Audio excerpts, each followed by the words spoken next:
Hello everyone students, मैं आप लोग के सामने बिहार बोर्ड का 10वीं क्लास का प्रीवियस क्वेश्चन फिजिक्स का ऑब्जेक्टिव लेकर आया हूँ। पिछले वीडियो में हमने 20 क्वेश्चन को सोल्व किया था, फिर क्वेश्चन लेकर आए हैं, इसको सोल्व करते हैं। आप लोग देख लीजिए, फिजिक्स भौतिक Bihar board objective previous questions. समझ गए? ये क्वेश्चन आपके सब एग्जाम्स में आए हुए हैं। आप क्वेश्चन बैंक में इसको देख सकते हैं बढ़िया से। इसको हम बताने जा रहे हैं। ये केवल बिहार बोर्ड का क्वेश्चन है, स्पेशल बिहार बोर्ड का। जो स्टूडेंट तैयारी करने वाले हैं बिहार बोर्ड के, वो इसको क्वेश्चन को ज़रूर देखें, ज़रूर इसका प्रैक्टिस कीजिए। चलिए, तो बिना देर की हम क्वेश्चन पर विचार करते हैं। पहला क्वेश्चन है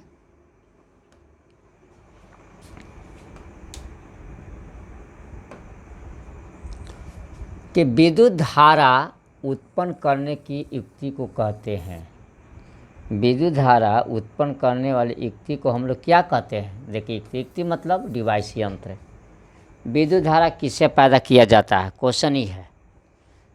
पहला ऑप्शन है, देख लीजिए, जनरेटर, जिसको जनित्र कहते हैं, गैल्वेनोमीटर, एमीटर, इनमें से कोई नहीं। तो आप लोग समझ गए होंगे कि विद्युत धारा किससे पैदा किया जाता है। ये आपका जनित्र से। क्या से? जनित्र से। जनरेटर ही जो है, जो एसी धारा क्या करता है, पैदा करता है, अल्टरनेट करंट पैदा करता है। और डायनेमो क्या करता है, डायरेक्ट करंट पैदा करता है। समझ गए? डायनेमो और डीसी में, डायनेमो और जनरेटर में थोड़ा सा का अंतर है। डायनेमो डीसी पैदा करता है और जनरेटर जो एसी पैदा करता है।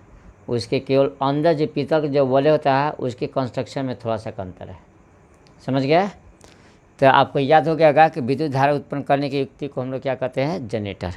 बाकी ना गैल्वेनोमीटर कहेंगे, ना एमीटर कहेंगे, इनमें से कोई ऐसी गलत है। गैल्वेनोमीटर द्वारा हम लोग क्या करते हैं, बहुत अल्प धारा को मापते हैं, डिवाइस है। एमीटर द्वारा भी हम लोग क्या करते हैं, विद्युत धारा को हम लोग मापते हैं। बहुत महत्तम धारा को हम लोग एमीटर द्वारा नापते हैं। समझ गए? अब नेक्स्ट क्वेश्चन देखते हैं। ऊर्जा का ऐसा मात्रक होता है। ऊर्जा का पहले वीडियो में बताए थे, ये दोबारा रिपीट किया है। ऊर्जा का ऐसा मात्रक क्या है, जूल है। समझ गए? ना कैलोरी में है, ना ही ताप है, इनमें से कोई नहीं। ये तो ऐसे गलत है। क्या है? ऊर्जा का ऐसा मात्रक जूल है। ऐसे जूल आपका काज का वैसा मात्रक है। समझ गए? तो काज एक ऊर्जा का ही एक रूप है। अब नेक्स्ट देखते हैं क्वेश्चन। निम्न में से किसका अर्थ जल होता है? निम्न में से किसका अर्थ जल होता है? पेट्रो का, टर्बो का, ये ऑप्शन है, ताप का, हाइड्रो का। ये देखिए, हाइड्रो। हम जल को एक्वा भी केमिस्ट्री में कहते हैं, एक्वा। ऐसा हाइड्रो से भी जल का ही बोध होता है। देखिए, हाइड्रो से भी जल का ही बोध होता है, इसी का बोध होता है। समझ गए? इसलिए आंसर ये होगा। ये गलत हो जाएगा, ये गलत और ये गलत। क्लियर? अब नेक्स्ट क्वेश्चन देखिए। निर्वात में प्रकाश के चाल क्या होती है? देखिए, निर्वात में प्रकाश का चाल 3 लाख किलोमीटर प्रति सेकंड होता है। 3 लाख किलोमीटर प्रति सेकंड। एक सेकंड में प्रकाश जो है 3 लाख किलोमीटर जाता है। और अगर इसको मीटर में बदलेंगे, समझ रहे हैं, तो 3 गुना 10 के पावर 8 मीटर प्रति सेकंड आता है। ये आंसर होगा। 3 गुना 10 के पावर 8 मीटर प्रति सेकंड। ये नहीं होगा। 3 गुना 10 के पावर 8 सेंटीमीटर प्रति सेकंड दिया, गलत दिया हुआ है। और 3 गुना 10 के पावर 8 किलोमीटर प्रति सेकंड, ये भी गलत है, ये भी गलत है। देखिए, 3 लाख किलोमीटर प्रति सेकंड को थोड़ा हम बदल के दिखाते हैं। 3 देखिए, लाख है, तो लाख मतलब समझ में करते हैं कि 5 जीरो बैठता है। देखिए, ये आपका 3 लाख किलोमीटर प्रति सेकंड है। अब इसको हम क्या करते हैं कि मीटर में बदल देते हैं। 2 तो 5, 2 और 3 5, और मीटर में बदले खाते 1000 से गुना, इतना मीटर प्रति सेकंड है। अब देखिए, इसको वैज्ञानिक सिस्टम में 3 गुना 10 के पावर 2 2 4 5 5 3 8, ये देखिए इतना 3 गुना 10 के पावर 8 मीटर प्रति सेकेंड, यही आंसर है। समझ गया है। नेक्स्ट क्वेश्चन देखते हैं। परावर्तन के नियम से निर्धारित होता है, तो परावर्तन के नियम में क्या होता है, आपतन कोण परावर्तन कोण दोनों बराबर होता है। ऑप्शन है परावर्तन कोण अपवर्तन कोण दोनों बराबर है। सी में ऑप्शन दिया आपतन कोण बराबर विचलन कोण, इनमें से कोई नहीं, तो आपका ये आंसर होगा। ये देखिए यहाँ पर थोड़ा सा देख लेते हैं। ये आपका मिरर है, प्लेन मिरर, यहाँ से किरण गया, जाने के बाद इधर में आपका रिफ्लेक्ट हो जाएगा। ये देखिए नॉर्मल हो गया, ये आपतित किरण ये परावर्तित किरण, इसके बीच का जो कोण बनता है आपतन कोण, आपतन कोण, ये आपका जो है यहाँ से निरूपित करेंगे, इसका नाम परावर्तन कोण है। क्या है, परावर्तन कोण है। समझ गया ना, ये आपका परावर्तन कोण है, आपतन कोण और ये आपका परावर्तन कोण है। तो याद रखिए आपतित किरण परावर्तित किरण खिंचा के विलंब तीनों एक ही बिंदु होता है। पहला रूल, आपतन कोण और परावर्तन कोण दोनों आपस में क्या होता है, बराबर होता है, आपतन कोण है। तो यही आपतन कोण और परावर्तन कोण दोनों आपस में बराबर होता है। क्लियर हो गया, ये आंसर होंगे। ये तो आपका गलत हो जाएगा, ये सब गलत। नेक्स्ट क्वेश्चन, लेंस में मुख्य फोकस की संख्या कितनी होती है। तो देखिए लेंस हम देखते हैं, कोई भी लेंस माने कि हम ले लेते हैं, ये आपका उत्तल लेंस ले लिया, ये आपका मुख्य अक्ष हो गया, और यहाँ से अगर किरण गया समानांतर मुख्य अक्ष के, तो इधर में आपका फोकस पर काटता है। कोई स्टूडेंट कहेगा कि हम इधर से किरण देंगे, तो इधर से आप किरण दीजिएगा, जैसे यहाँ पर ले लिया, ये देखिए इधर से किरण गया, यहाँ पर काटा, ये देखिए ये पर काटा, तो दो गो मुख्य फोकस हुआ इसमें। एक मुख्य फोकस ये हुआ और ये मुख्य फोकस ये हुआ।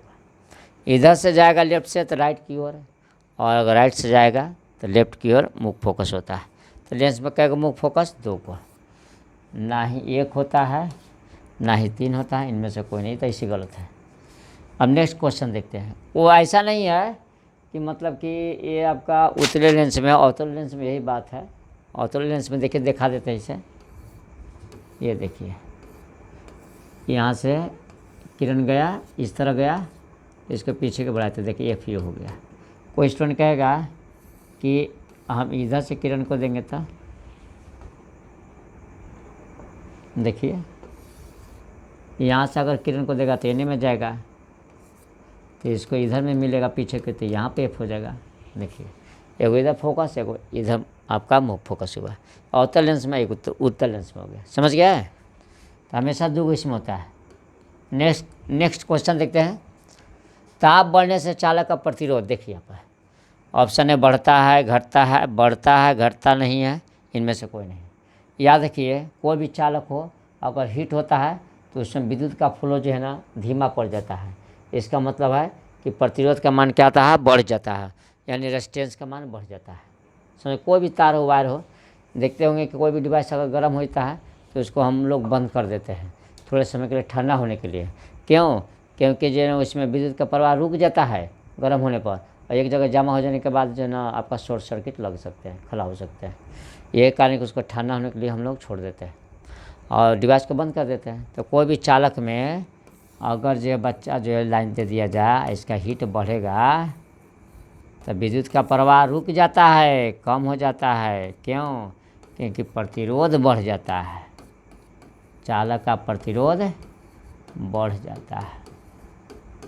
याद रखिए प्रतिरोध क्या आता है, बढ़ जाता है। इसका मतलब है कि रेजिस्टेंस जो प्रतिरोध होता है हीट के क्या होता है, डायरेक्ट प्रोपोर्शनल होता है। हीट बढ़ेगा रेजिस्टेंस बढ़ जाएगा, कमेगा ये रेजिस्टेंस का मान क्या है, घट जाएगा। चालक में सेमीकंडक्टर में तो नहीं, सेमीकंडक्टर में हम देखते हैं कि गर्म होने के बाद जो ना इलेक्ट्रिक का फ्लो होना शुरू होता है सेमीकंडक्टर में, लेकिन वो एक निश्चित सीमा तक पूरा गर्म हो जाएगा तो वो भी मतलब ख़राब हो जाएगा। तो लेकिन कोई भी चालक हो, कंडक्टर हो, उसमें अगर हीट बढ़ेगा तो रेजिस्टेंस का मान घट जाएगा। याद रखिए चालक में।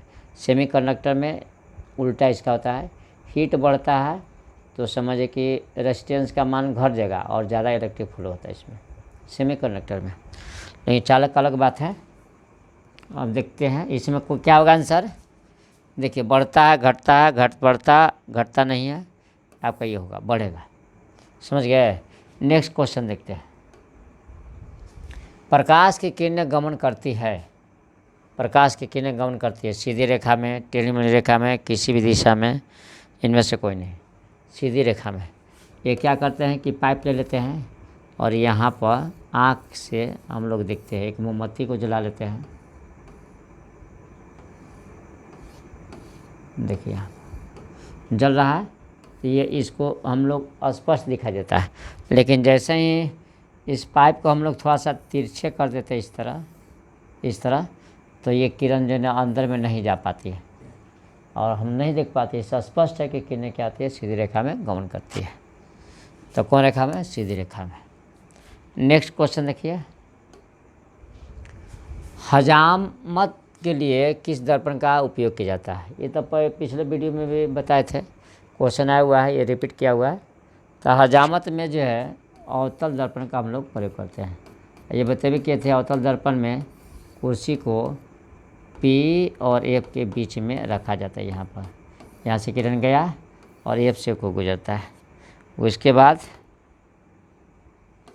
यहाँ से किरण गया और यहाँ से इस तरह C से होकर गुजरता है, रिफ्लेक्ट होगा तो C से गुजरेगा, एने फैलेगा कहीं मिल भी नहीं करेगा। तो इसको हम लोग पीछे के क्या करते हैं, बढ़ाते हैं, देखिए यहाँ, और यहाँ पर आपका प्रतिबिंब बनेगा। ये को भी अगर गाल में अगर बाल रहेगा तो स्पष्ट पता चल जाएगा। समझ गए कि आपका मतलब यहाँ पर छूटा हुआ बाल है, इतना बड़ा स्पष्ट प्रतिबिंब दिखाई देता है। ये कारण कि अवतल दर्पण का उपयोग हम लोग दाढ़ी मिलाने में भी करते हैं। इसमें तो कौन सा आंसर होगा? अवतल दर्पण होगा, उत्तल दर्पण होगा, समतल दर्पण होगा, इनमें से कोई नहीं। अवतल दर्पण। कौन दर्पण? अवतल दर्पण होगा। अब नेक्स्ट क्वेश्चन देखिए। सर्च लाइट का परावर्तक सतह होता है, देखिए एकदम। तो सर्च लाइट का परावर्तक सतह ये भी जो आपका अवतल दर्पण होता है। कौन दर्पण होता है? अवतल दर्पण। याद रखिए, अवतल दर्पण में ध्रुव होता है, F होता है और ये वक्रता केंद्र होता है।